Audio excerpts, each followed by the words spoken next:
Sud Radio, le journal des sports. Et rebonjour mon cher Jules Boscherini. Et rebonjour mon cher Maxime Guédo.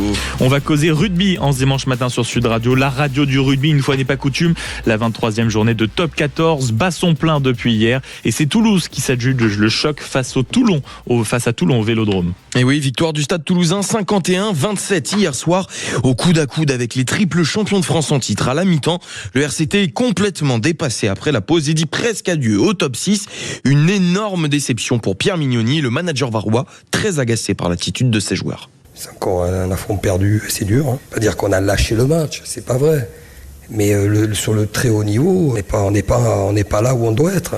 Voilà, donc on va pas chercher d'excuses, encore une fois. Il faut s'y jeter dans la bataille. Il faut s'y jeter physiquement bien sûr, mais mentalement il faut s'accrocher. T'as là qui s'accroche et bien là il lâche. La vérité c'est ça. De son côté, ce succès permet au Stade Toulousain de quasiment s'assurer une place directe en demi-finale. Et pour le pilier droit du stade, Georges-Henri Colombe, cette rencontre face à Toulon était justement vue comme une répétition du dernier carré qui aura lieu dans ce même stade en juin prochain. On l'avait travaillé toute la semaine, on savait que ça allait être un match de phase finale. Du coup, on s'était préparé pour ça. Et au vu de la première mi-temps qu'on fait, surtout devant, je pense que ça a été un gros combat et qu'on a répondu présent. On a à cœur de faire un bon match et de commencer à nous marquer les esprits ici et à prendre un peu l'atmosphère d'ici aussi.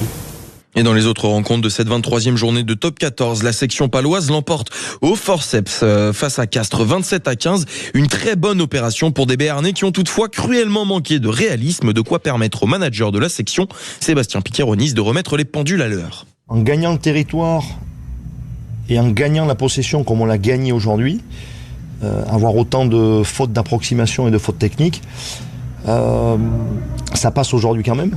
Mais c'est rageant parce que si on veut jouer à un meilleur niveau, si on veut durablement gagner, y compris au mois de juin, on sait très bien qu'on n'aura pas tout le temps autant d'opportunités. Donc il faudra être réaliste.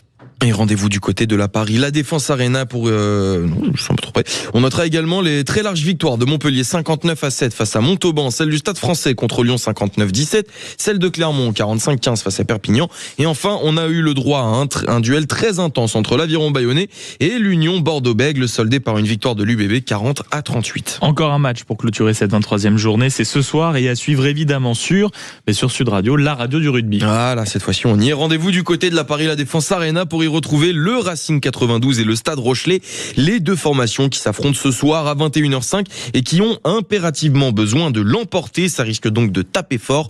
Alors ne manquez pas cette affiche qui sera commentée par Cyprien Bétou.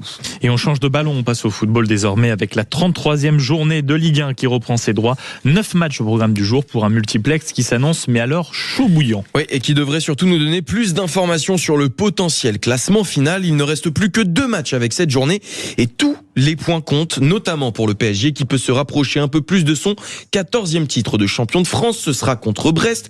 Marseille ira au Havre pour tenter de relever la tête. Toulouse accueille Lyon.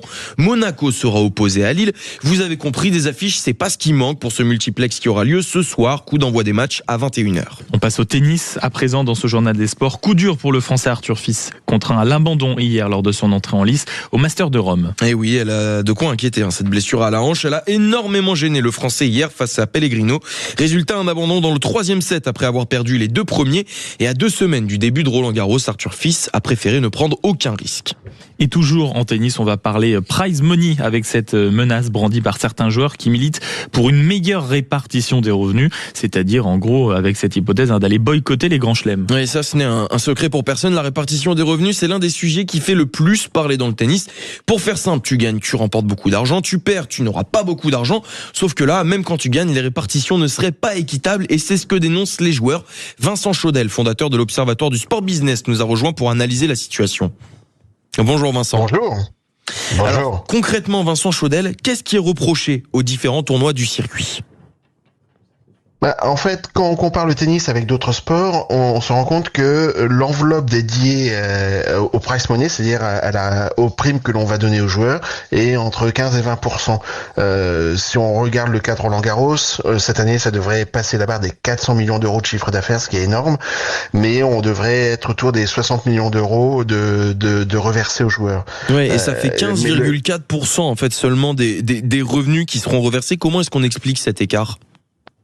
En fait, les joueurs ont tendance à se comparer aux autres sports où c'est entre 50 et 70% du chiffre d'affaires qui est reversé aux joueurs. Mais là, on n'est pas sur un club, on est sur une fédération. Et ce qu'ils demandent, c'est pas une boîte de chocolat en plus. Ils demandent x2 ou x3. Le problème, c'est que ces tournois sont organisés, les grands chelems, par les fédérations. Et donc, l'argent qui reste va nourrir toute la pyramide amateur fédérale. Et ça, c'est un vrai sujet.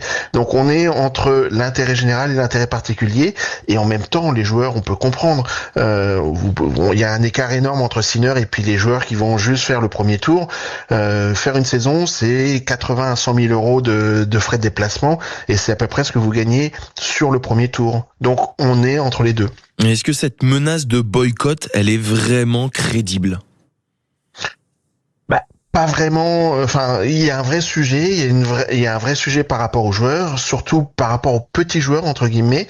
Mais pas vraiment. Ils ont besoin de cela. Aujourd'hui, si on regarde le tennis féminin, les joueuses arrivent à avoir des revenus comparables aux joueurs grâce au Grand Chelem. Donc, quand Sabalenka le dit, je doute qu'elle aille vraiment au clash et qu'elle fasse le boycott. En revanche, Sinner, faut garder à l'esprit que Sinner est un Italien et que l'Italie plaide, le président de la fédération italienne, pour avoir un cinquième Grand Chelem en Italie. Et on voit dans les internationaux de Rome à quel point le tennis en Italie se développe énormément. Ouais, et pourtant, Sinner qui ne serait pas présent et qui boycotterait Roland Garros, sportivement, ça pourrait lui être préjudiciable. Merci beaucoup Vincent Chaudel d'avoir été avec nous ce matin. Et merci beaucoup mon cher Jules Boscherini, qu'on retrouve dans tout pile 1 heure pour le Café des Sports, comme chaque dimanche. Dans un instant sur Sud Radio, alors qu'il est 8h17, le bistrot français, le vrai, celui du plat du jour, du service, du temps qu'on prend à table, est-il en train tout simplement de se faire effacer par les fast-food nouvelle génération dont on entend beaucoup parler depuis quelques jours.